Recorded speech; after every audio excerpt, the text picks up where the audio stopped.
All right, everybody. Did you have a good lunch? It's good, good, good. All right. Here's what we're going to do. We met, Sebastian and Lane and I met for a few moments. We decided to move some things around to help you guys based on some of the questions we've received. And so here's what we're going to do.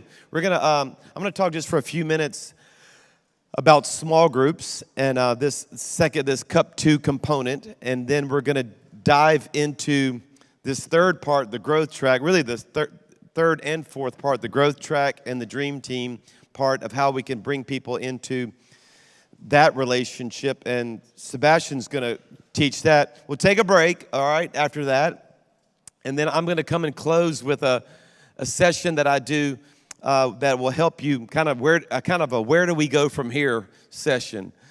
Some things that you can go home and begin to work on right away that might help you. And then we're going to finish the last part of the day with some question and answers. So if you have some things you want to talk about, we'll leave it completely up to you, all right? Hey, jot this down in your notes. Let's start right here. Just want to give you a concept, and then I'm going to give you some practices. But jot this down in your notes if you're taking notes, and that is that life change happens in relationships. So just jot it down that way. I want to just throw that concept into your mind, that life change happens in relationships. So from the very beginning of creation, all multiplication, everything, all of that comes out of how God did all of his creation with the fact that his creation, in order for it to multiply or to reproduce or to reach its full potential, intimacy is required. So I want you to think about that just for a moment from a philosophical standpoint. Because I think it's important for us to create environments where intimacy can take place in order for the best things to happen. Is that making sense to everybody? Yes? Sort of? Okay, sort of. So let me say it to you this way then. I'm afraid that too many of the environments in church, we're not getting close enough to that person for real life change to take place. So mostly when you come in environments like the one we're in today, everything's very cordial and very nice, and we smile a lot, and how are you? I'm fine, and you? When you're really not fine. But that's what you would say, because there's something really else going on inside of me that most people tuck in. They leave tucked in deep inside. So they never experience this Cup 2 deliverance because we never get to the place where we get to the real person. So let me give you a little teaching on this. There's actually 4 aspects of a person's life. 4 aspects. So there's 4 parts to a person's life. And the first aspect would be, we call it the arena, A-R-E-N-A, the arena. Or you could, if that word doesn't work well in Dutch, it's just the public side of you. Okay? And what I mean by arena, it's the part that I know about you just being around you for a few moments. So I know your name, I know what you look like, I know your personality a little bit, but I don't really, even you guys, you've heard me speak for, an hour or so, and so there's some things you know about me, but you don't know me. You know the arena, you know the public me. It's the part of me. Here's how I define arena. I know. It's what I know about me, and it's what you know about me. I know, you know. I know, you know. So that's one aspect. Second aspect of a person's life is the mask. So the mask is defined this way. I know, but you don't know. So there's some things I know about me that you don't know about me, and I'm not telling you. All right? Because I don't want you to know. So I'll put on a mask so that you see the person I want you to see. But the problem is you still have that. Third area of a person's life is the blind spot. The blind spot. And that's the part you know, but I don't know. So if I had something in my teeth and I'm just smiling away, and you see it. It's there, but I don't see it. It's a blind spot, right? And everybody has a blind spot. You have an area that people can see in you that you don't see in you. And then the last area of a person's life, by the way, the blind spot is so if it's arena is I know, you know. Mask is I know, but you don't know. Blind spot is you know, but I don't know. And the potential is the fourth one, the potential. Potential is I don't know and you don't know. God knows. But here's the cool thing about potential. Nothing in Scripture that God ever created can realize its potential alone. Potential requires connection. Potential, so my hand has potential, right? It can grab things, it can point to things, it can, but it's only as effective as it's connected to my arm. So nothing works, nothing can realize its potential outside of its connection. Does that make sense to everybody? Okay, so I said all that to say, in most environments that we have in the church world, only the arena ever gets touched in a person's life. It's in the small group that we can have these other three take place. And that's where real life change is going to take place, is in those areas.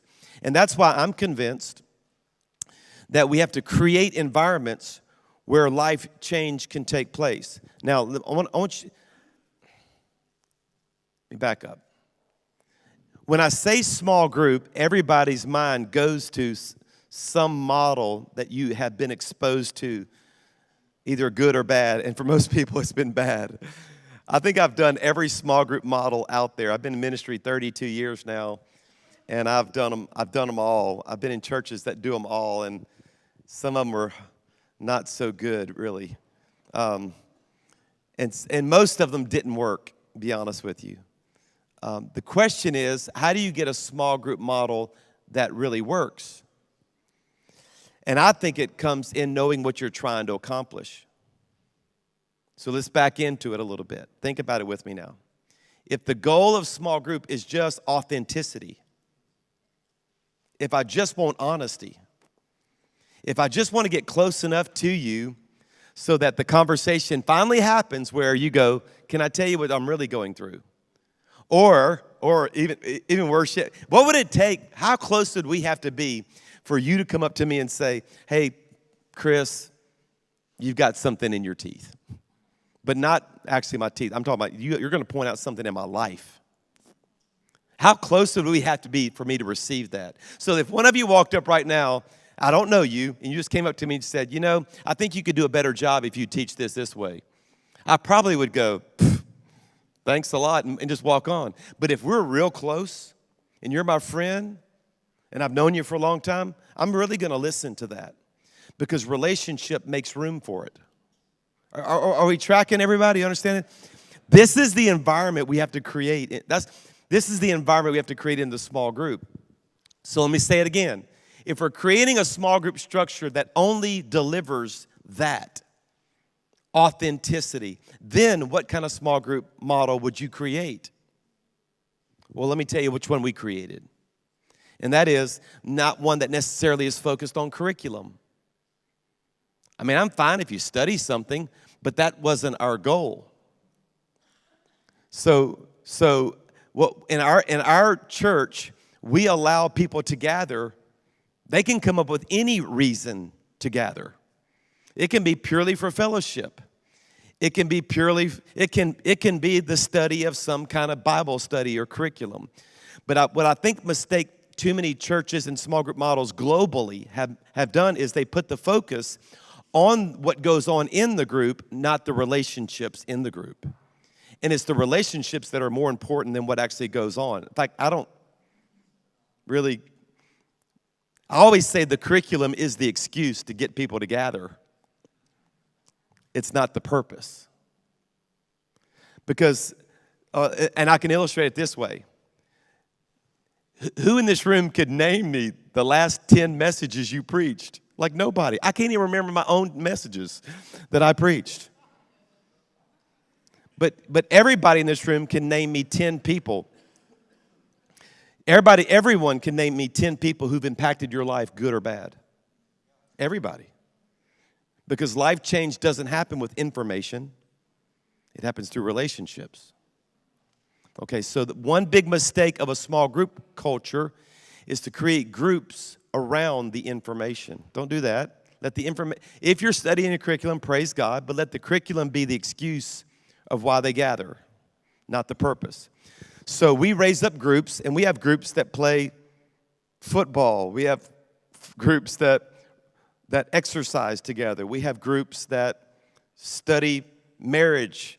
They have groups that are getting out of debt together. We have groups that are studying the Bible. We have prayer groups. Like, we have all these different kinds of groups, and we let people group like, you can choose how you want to group. Now, if you want to use a curriculum, we approve it as a church just to make sure they're not studying something that's actually not good for them.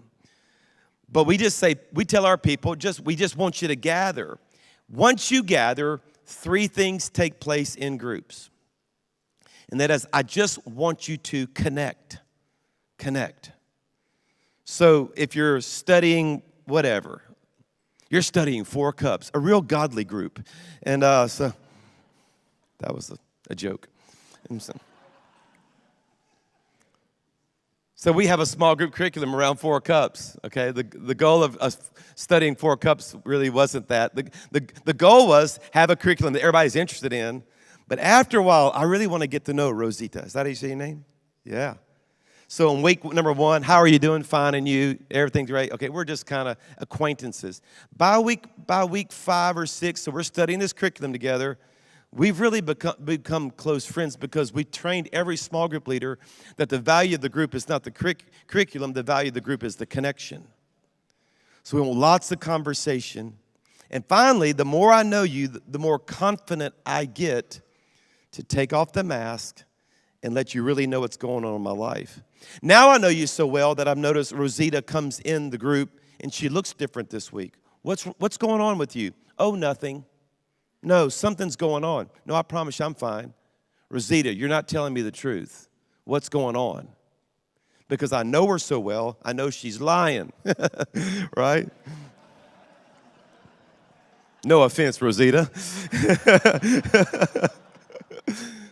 But stop lying. No, again. And doesn't everybody need somebody in your life like that?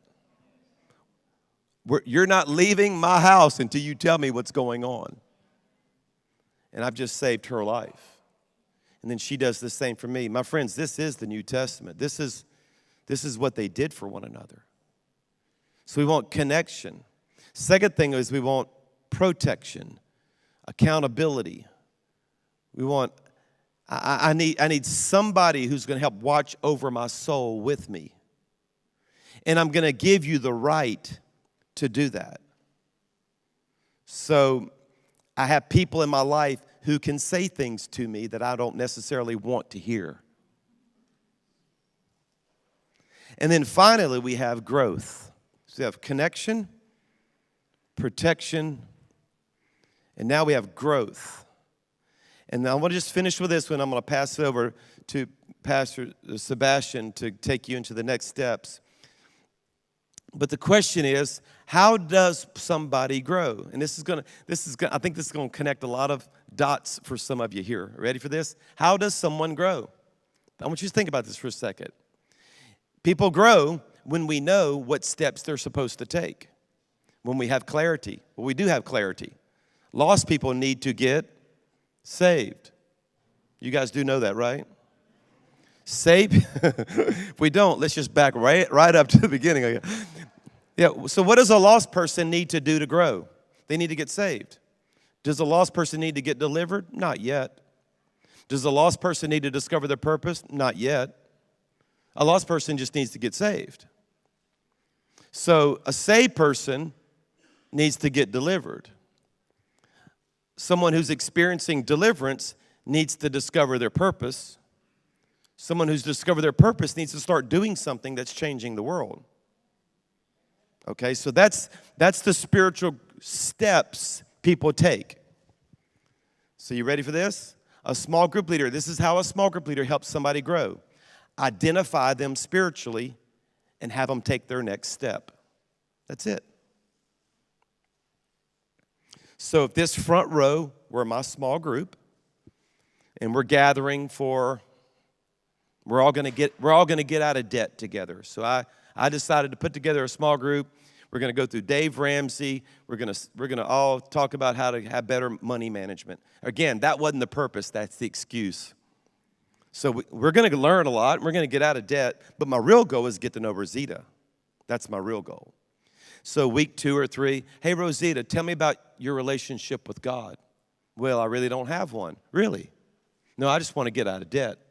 Well, can I tell you? So now I know, because I've identified her spiritually, I know her next step is get saved.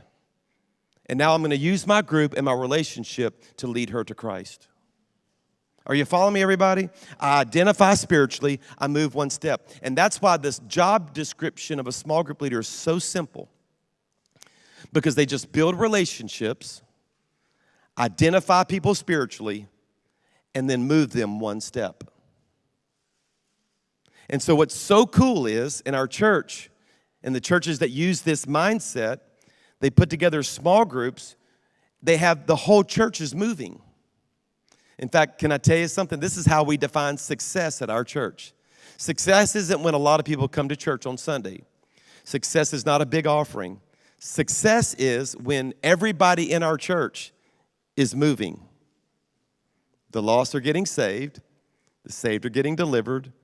The delivered are finding their... So if I come to Rosita and I find out, oh yeah, Pat, oh yeah, Chris, I've been in the church a long time. I've been, she starts describing, she really knows the Lord. So I ask her, have you ever discovered your purpose? Like, do you know your unique calling? Haven't got a clue. Well, look, come to the growth track with me. I'll help you. We'll take these steps together. Or, yep, I know what I am. Man, I'm an encourager, and I have these spiritual gifts, and yeah, I know what my role is. Well, are you doing something? No, really haven't served. Well, man, come on, you see what I'm saying? And so we have thousands of small group leaders serving really as pastors who are just identifying people spiritually and moving them one step because they have a relationship with those people. And I just wanted to say that to you, to redefine to you small groups. So whatever structure you put together to make that happen really doesn't matter. I think we put the emphasis on the wrong thing. I think we put it on the structure and the curriculum, and we need to put it back on the relationships, and you'll watch people in your church can grow. Does that make sense, everybody? All right, so hold that thought, okay? And we'll do some Q&A. I know I probably created more questions than I gave answers to, when I teach you that. But I just want you to understand the concept of what Cup 2 really looks like. And Sebastian's going to come up for a few minutes and just talk to you guys about the growth track and the dream team.